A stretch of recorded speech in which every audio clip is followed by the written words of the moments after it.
విశాఖపట్నంలోని బాలికల సదన్ రాష్ట్ర హోంమంత్రి అనిత సందర్శించారు. అక్కడ చోటు చేసుకున్న పరిణామాలపై అధికారులతో చర్చించారు. బాలిక సదన్లో వివిధ ప్రాంతాలు, జిల్లాలకు చెందిన బాలికలు అనేక కారణాలపై ఇక్కడకు వచ్చి ఆశ్రయం పొందుతారని అన్నారు. గత 2 రోజుల క్రితం బాలికలు ఆవేదన తెలియజేస్తే ఈ అంశాన్ని కూడా రాజకీయం చేస్తున్నారని ఆమె ఆవేదన వ్యక్తం చేశారు. ప్రస్తుతం బాలికా సదన్లో పరిస్థితులు చక్కబడ్డాయని అన్న మంత్రి మళ్లీ ఇలాంటివి పునరావృతం కాకుండా చూస్తామన్నారు. గత 3 రోజులుగా బాలికా సదన్ లోని అమ్మాయిలు ఇబ్బంది పడుతున్నారు, వాళ్ళు బయటికి వెళ్ళిపోతామని చెప్పేసి కొంచెం గొడవ చేస్తున్నారని చెప్పి మీడియాలోని వాటిలోని కూడా ఆ రోజు నాకు డే ఫస్ట్ కూడా తెలిసిన తర్వాత ఇమీడియట్ గా ఆ రోజు నేను అదే రోజు కలెక్టర్ గారితోని అదే విధంగా సిపి గారితో కూడా మాట్లాడడం జరిగింది.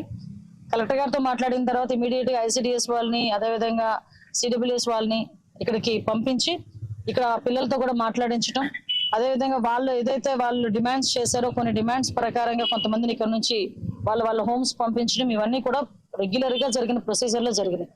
అంటే డే ఫస్ట్ వాళ్ళు ఎప్పుడైతే యాజిటేషన్ చేశారో నా దృష్టి కూడా వచ్చిన వెంటనే ఇమీడియట్ గా కలెక్టర్ గారితో మాట్లాడిన తర్వాత సిపి గారితో కూడా మేము మాట్లాడినప్పుడు సిపి గారు కూడా ఒక మాట చెప్పారు. అసలు లోపల వాళ్ళు ఏం జరుగుతుంది క్లియర్ గా తెలుసుకోవటానికి ఒక ఉమెన్ పోలీస్ ని అదేవిధంగా ఒక ఎంఆర్ఓ గారిని కూడా పంపించి లోపల ఇండివిజువల్ గా ఒక్కొక్క పిల్లలతో కూడా మీరు మాట్లాడండి అని చెప్పిన తర్వాత ప్రత్యేకంగా వాళ్ళు కూడా లోపలికి వెళ్ళి ఎంఆర్ఓ గారు అదేవిధంగా లోకల్ పోలీస్ కూడా లోపలికి వెళ్ళి అందరితో కూడా క్లియర్ గా మాట్లాడారు.